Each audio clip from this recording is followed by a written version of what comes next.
아침 말씀.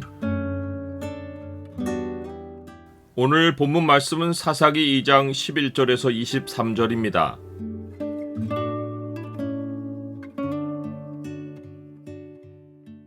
하나님을 등지고 버리면 노략과 재앙을 당한다. 오늘 본문을 죄의 창으로 보면 하나님을 버리면 어떤 결과를 당하는지가 보입니다. 죄의 창을 보여주는 구절은 2장 14절입니다. 여호와께서 이스라엘에게 진노하사 노략하는 자의 손에 넘겨주사 그들이 노략을 당하게 하시며 또 주위에 있는 모든 대적의 손에 팔아 넘기심에 그들이 다시는 대적을 당하지 못하였으며,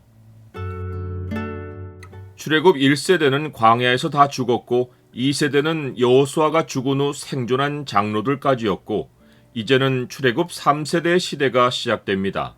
본문은 첫 사사가 세워지는 사건을 말하기 전에 사사시대 역사 전체를 요약합니다. 종합해보면 사사시대는 겪지 않아도 되었을 불필요한 시대입니다. 사사시대는 하나님이 이스라엘 앞에 생명의 길과 사망의 길을 두셨는데 이스라엘이 사망의 길을 택하여 찾아온 결과입니다. 그들이 예견하지 못한 시대가 펼쳐진 것이 아니라 하나님이 경고하신 바 사망의 길을 택하면 어떤 시대가 오리라고 한 그 시대가 말씀 그대로 그들 가운데 찾아온 것입니다. 우리에게 찾아오는 미래는 아직 한 번도 살아보지 못한 미지의 세계일 것 같은데 실상은 그렇지 않습니다. 성경은 세상 끝날까지의 설계도를 다 말해 주었고 그 중간의 인생길도 어떤 선택을 하느냐에 따라 어떤 결과를 당할지를 알려줍니다. 지혜가 부족하여 길을 분별하기가 힘들어서 하나님께 구하면 하나님이 꾸짖지 않고 지혜를 주십니다.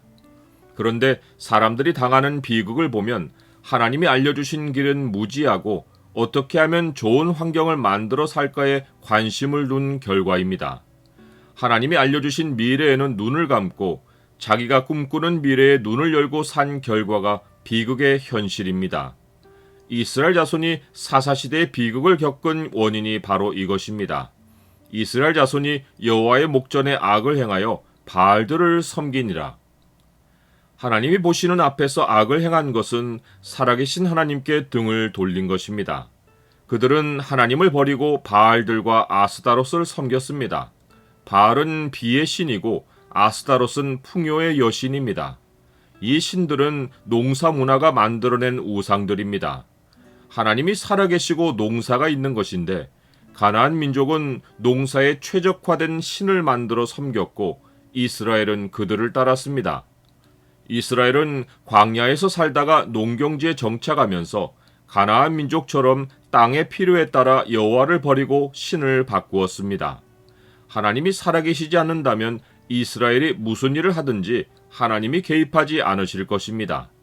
그러나 여호와 하나님은 이스라엘 백성을 시내산에 모아놓고 어떤 세부적인 율법도 세우기 전에 질투하시는 자신의 속성부터 알려주셨습니다.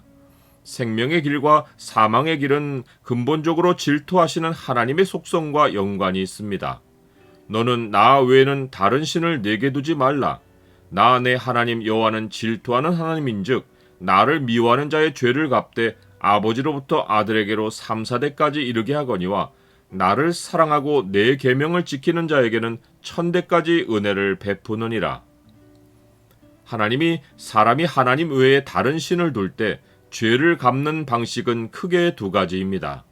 첫째는 그들이 대적을 당하지 못하여 노략을 당하게 하시는 것이고, 둘째는 어디로 가든지 재앙을 당해 심한 괴로움을 겪는 것입니다. 우상을 섬기면 손에 쥐는 것이 없고 환경이 돕지 않습니다.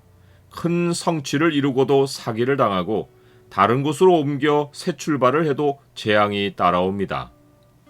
하나님이 사사들을 세우신 것은 그들이 괴롭게 함을 받아 슬피 부르짖을 때 하나님이 긍휼을 베풀어 하나님께 돌아올 기회를 주신 것입니다.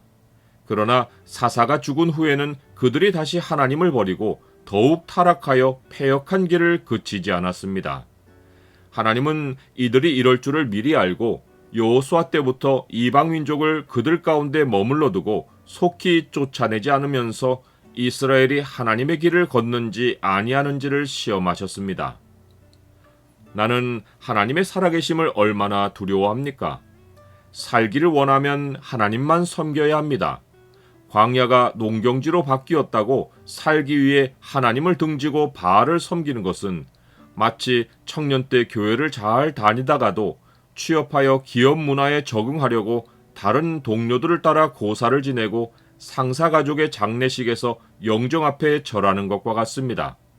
누군가는 어쩔 수 없는 문화라고 하겠지만 사람은 넘어가 주어도 하나님을 등진 일에는 반드시 결과가 따릅니다. 하나님은 사랑이어서 넘어가 주실 것 같은데 우상 문제는 하나님의 속성이 용납하지 않으십니다. 빼앗기고 괴로움을 겪는 것은 우연이 아니고 하나님이 살아계시다는 증거입니다. 그러나 내가 만일 마음을 돌이켜 듣지 아니하고 유혹을 받아 다른 신들에게 절하고 그를 섬기면 내가 오늘 너희에게 선언하노니 너희가 반드시 망할 것이라. 너희가 요단을 건너가서 차지할 땅에서 너희의 날이 길지 못할 것이니라.